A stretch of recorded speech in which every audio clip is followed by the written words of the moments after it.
सबसे पहले हम हसीब जी आपसे हम जानना चाहेंगे, आप वर्षों से राजद का झंडा ढो रहे हैं, तो इस बार कुछ कहेंगे इस पर? नहीं, सबसे पहले तो मैं आपको धन्यवाद देना चाहता हूं जो आपने मुझे इस लायक समझा जो मैं आपके साथ कुछ गुफ्तगू करूं। आपने जो ये बातें बोली तो मुझे गवारा नहीं लगा। जो झंडा नहीं ढोना, मैं अपने कर्तव्य को निभा रहा हूं। यहाँ की जो युवा है उस कर्तव्य को निभा रहा है। झंडा ढोने हर पार्टी में झंडा ढोने वाला है। क्या आप बता दीजिए, बीजेपी में झंडा ढोने वाले नहीं है क्या? क्या साहनी की पार्टी में नहीं है क्या? हर पार्टी में, समाजवादी पार्टी में नहीं है क्या? एनडीए के नेता कहते हैं कि मुसलमानों का इस्तेमाल महागठबंधन सिर्फ झंडा ढोने के लिए कर रही है। किसने कह दिया? हर दल में झंडा उठाने वाला है। मेरी पार्टी है, मैं लालू जी का भक्त हूँ। मैं उसका झंडा क्या, मैं उसको गोद में भी उठा सकता हूँ। लालू जी का तो तेजस्वी जी जो युवा मुख्यमंत्री बनने जा रहे हैं, 110% मुख्यमंत्री बनने जा रहे हैं, उनका मैं बहुत बड़ा भक्त हूं। और यहाँ की युवा आज जो आपने इस मैदान में तेजस्वी जी की जो सभा को देखे, आप खुद बताएंगे कितने पब्लिक थे यहाँ पे। अच्छा, जिस तरह से आज तेजस्वी यादव ने खुले मंच से ऐलान कर दिया है कि अगर हमारी सरकार आती है तो एक भी व्यक्ति जो हमारे सगे क्यों ना हो जाए, उसने अगर गलती से क्राइम फैलाने की कोशिश किया तो उसको हम बख्शेंगे नहीं। इस पर आप क्या कहेंगे? क्योंकि एनडीए के जो नेता है वो कहते हैं कि भैया तेजस्वी आने का मतलब होता है कि जंगल राज के रिटर्न होना। इस पर क्या कहेंगे? नहीं, किसी ने कहा जंगल? ना आज है ना कल थी जंगल राज। और तेजस्वी जी आएंगे ना, आपने ये नहीं सुना जो हर सीओ को यहाँ दाखिल खारिज करने में पैसे दो, हर दरोगा को पैसे दो, हर विभाग में पैसे? जब तक रिश्वत नहीं दोगे तो ये किसकी राज है? अभी 20 साल आपने क्या किया? 20 साल क्या किया? इमरान जी, मैं एक बात और बताना चाहता हूँ आपको, आप भली भांति होंगे। मोदी जी 400 पार और हो गया 244। गिर गई। कहाँ 400 पार थे आप और आप 244 पे अटक गए। और मैं दिल्ली के अंदर, आपको भली भांति पता है दिल्ली में किसकी सरकार है? बीजेपी की। दिल्ली में सरकार किसकी है भाई? बीजेपी की है। अभी की बात करता हूँ। बीजेपी ने 2500 महिला को पैसे दिया, ठीक, राइट। उसके बाद हाँ 2500 रुपये महिला को दिया। आज आपको पता है दिल्ली की हालत क्या है? जितने गरीब गुरबा, हाँ, झुग्गी वाले, सबको झुग्गी को बोल्डर से बीजेपी ने तोड़ दी। और इसीलिए नीतीश कुमार भी 10-10 हज़ार रुपये दिया है। आने वाले अब 20 तारीख के बाद देखिए कि यहाँ भी गरीबों को सताया जाएगा।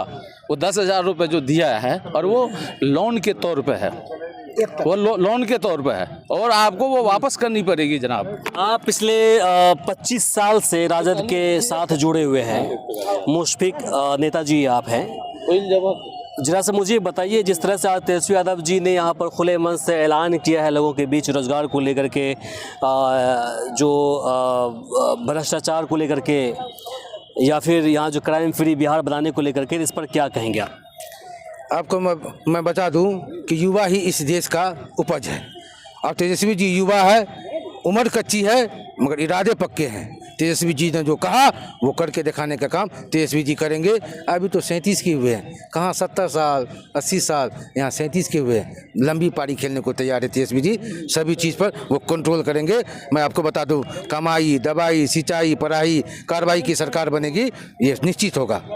भैया, कहकशां परवीन जी आकर के पूरे विधानसभा क्षेत्र में घूमे हैं, अब मुसलमान को टारगेट करते हुए आशीर्वाद मांग रही हैं, तो कहीं ना कहीं मुसलमान भी तो भटकने को देखने को और सुनने को मिल रहा है।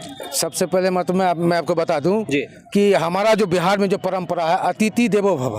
अगर कोई मेहमान आवे उसका सम्मान करना चाहिए। वोट में तब्दीली की कहाँ तक बात है? मुसलमान इस शहादत की उंगली से तीर के बटन को दबाने वाला नहीं है। सम्मान करिएगा तो आप भैया दरवाजे पे कीजिएगा या साथ चल के करिएगा? साथ लोग क्या बोलेगा बताइए? वो व्यक्तिगत रिश्ते हो सकते हैं। वोट आप देखिएगा, व्यक्तिगत रिश्ता है तो आप हमारे यहाँ आइए, आपकी इज्जत करते हैं, खाना खाइए, कोई दिक्कत नहीं। आपके साथ हम घूमेंगे थोड़े ना, अब उसको गलत थोड़े बता सकते हैं। मुसलमान पैक है, 100 में 100 पैक है। अच्छा। एक भी वोट गड़बड़ाने वाला नहीं है। एक तो चीज मैं आपको बता दूं, आप बूथ बाय बूथ आप देख लीजिएगा, जहाँ पर मुसलमानों की जनसंख्या है वहाँ आप देख लीजिएगा। हो सकता है कि गलती से 1-2 ठो जा सकता है, जाने का मतलब ये कि बूढ़ी जो जो जो जैब टाइप के लोग हैं, जो वीर जन है, वो कहीं ना कहीं दबाने में मिस करता अच्छे अच्छे आदमी। मगर आप 100 में 100 देखिएगा वोट लालटेन छाप हो वो तो जाएगा। कह रहे हैं कि भैया हमने 10-10 हज़ार रुपए दे दिया महिलाओं को रोजगार करने के लिए, इस बार तो महिलाएं हमारे साथ में है। अरे बाबा, आप हमको कर्ज दिए हैं कि अच्छा आपको जो 10,000 मिला है वो क्या करके मिला है? रोजगार करने के लिए किस चीज का रोजगार? किस चीज का रोजगार? का दुकान नहीं होगा। अरे बकरी वो खरीद सकती है महिलाएं। वो कितने कह रहे हैं कि हमें चूड़ी बेचना शुरू कर दिया, बकरी चलाना शुरू कर दिया, हमने छोटा बड़ा राशन का दुकान कैसे दे दिया 10,000? यहाँ तो बात शुरू हो गया है कि एक बेटको की तोड़ा दिल को हमरा कहाँ दिल के गाँव में शुरू हो गया है। मगर तोड़ा दिल को 10,000 बेटको की हमरा कहाँ दिल के 10,000। हमारा ही पैसा। अब ये नेता नहीं है जो मान के चलिए शिक्षा या रोजगार पे बात करे, केवल और केवल हिंदू मुस्लिम का बात करता है बीजेपी, और देश को तोड़ने वाला बात करता है बीजेपी। ठीक ना, आदमी समझ चुका है, जनता समझ चुका है जो अब की बार आरजेडी सरकार। ठीक है भैया, इस बार राज्य सरकार। हाँ जी, राज्य आप, हाँ सरकार। बोलिए बोलिए, क्या बोलेंगे, काउंटर क्या करिएगा हमको बताइए। क्या काउंटर? आप एक चीज बताइए, जहाँ पर आप वादा कर रहे हैं कि हम जीतेंगे तब देंगे, उसने दे दिया। क्या दे दिया? आपने बोला कि हम 1,500 रुपए देंगे वृद्धा पेंशन वाले को, इसने 1,200 दे दिया। अरे 1100 बाबा, ये तो जब हम कहे तब वो क्या नकलची किया। हमने तो कहा 2,500, आप दिए कितना? 1,100। इससे पहले था तेजस्वी यादव ने कहा कि हम 200 यूनिट बिजली फ्री करेंगे, उसके भी आपने ये किया 125 किया ना। पहले ऐलान किसने किया? इमरान साहब। दिल पर हाथ रख के बोलिएगा, तेजस्वी ने किया। ये तो नकलची नहीं होता है। आप हैं तेज विद्यार्थी, वो तो मैंने चुरा लिया मेरा पहले ही। के? हम करने वाले थे फ्री, उसको पहले अरे भैया, तो इसका हम तो दिल में दबा के क्यों रखे थे? हमने तो कहने दिया। नकलची राम हो गए, पहले पलटू राम थे, अब नकलची राम हो गए। मैं इमरान साहब एक बात मैं जरूर कहना चाहता हूँ, नीतीश जी 20 साल रहे, ठीक, 2016 में दारू बंद हुई, ठीक, आपको पता होगा ना इमरान से। और जिस वो महिला की नाम लिए जो वो जेडीओ की, वही काली पट्टी बांध करके वक्फ बोर्ड में नारा लगाती थी। आज आप उससे पूछिए ये तुम्हारे वक्फ बोर्ड का जो बिल था क्या हुआ, एनआरसी क्या हुआ, ये जो मतगणना हुई क्या हुआ आपका, मतगणना सॉरी जनगणना हुई, इसका क्या हुआ? इमरान साहब मैं एक बात बताता हूँ, आज हमारे बिहार के नौजवानों को 12 साल को लड़के को नीतीश ने स्मैक में, दारू में, दवाई में, कफ सिरप में इसको पंजाब बना दिया। आपको एहसास होगा पूरे हिंदुस्तान के अंदर स्मैक का सेवन, गांजे का सेवन कहाँ करता था? पंजाब में होता था। आज मेरी मोटर खोल दिया स्मैकी ने, चुरा के ले गया, क्या करेगा?